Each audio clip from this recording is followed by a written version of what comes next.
Good morning, I'm Eduardo Banag Jr. I'm a panel beater.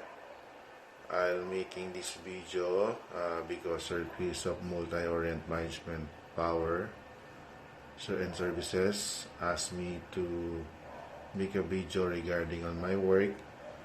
Though I already have one before submitted to my agency, but since it was almost 2 years ago, so I couldn't find that video, so I'll make one today. Today is October 26, 5 a.m. I'll go to my workplace in Carlos Motor Shop at around 7:30. But we'll go also in my former boss, Boy and Francis Motor Shop, because last year I worked there for me to be able to familiarize the use of advanced tools and equipment that also using in abroad like Australia. So later on I'll go in two shops to explain how I work, but in just to give you a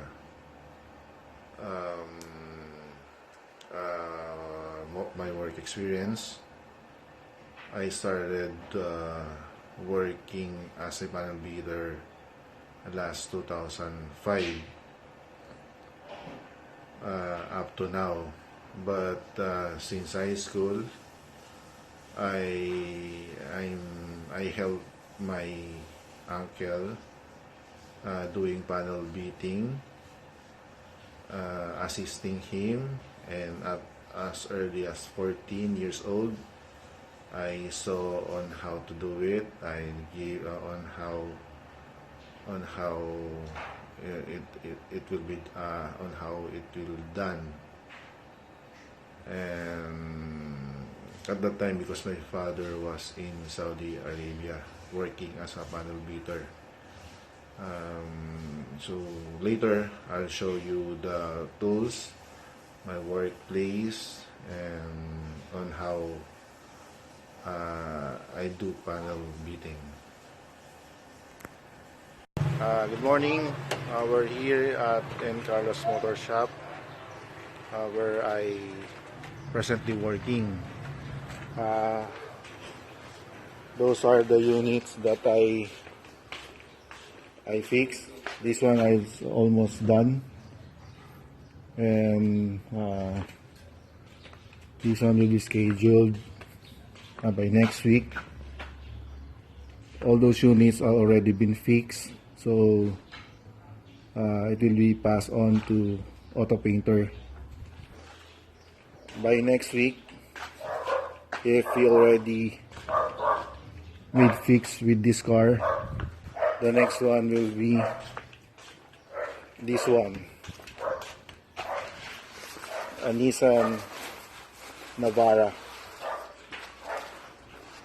So what we're using tools here are the usual tools that we use in the Philippines: the body liner, the oxygen acetylene, and some basic tools we made on our own. This one is to peel off the skin of the hood or the door of the unit or the car, and those are the usual things. And that one is chain block. If we need to pull out something from the car to back in the original form and strengthen it, so that's what we're doing. That's what I'm doing here in the shop. I have a co-panel beater and we have two assistants. That one is my assistant, and that one is our auto painter. For now, what I will doing is to align the headlight and the bumper of the Hilux, Toyota Hilux. As you can see, this one is the one I made before, but still the owner, my boss, is using it. Later I will show you the other shop where I train myself to use advanced tools in panel beating. Those are the big weld, spot weld, and sanding machine. Since I already practicing myself in body filling and sanding machine. So for now, this is what I can show you for this Carlos Motor Shop repair. So later I will go to Boy and Francis Motor Repair Shop. Morning again. I'm here at Boy and Francis Motor Repair Shop. I returned here last year for me to know how to use advanced tools.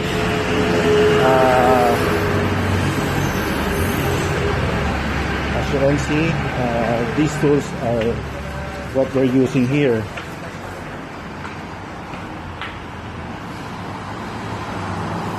Spot ruler and MIG weld.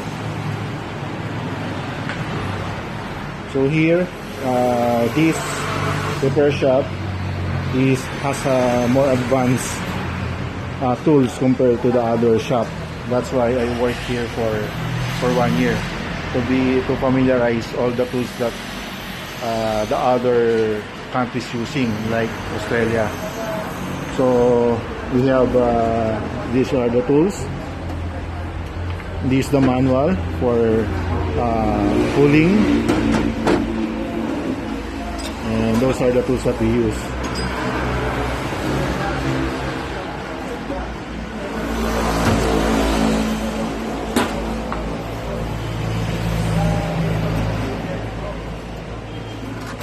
Those are the common tools that we are using here. We also have sanding machine. Even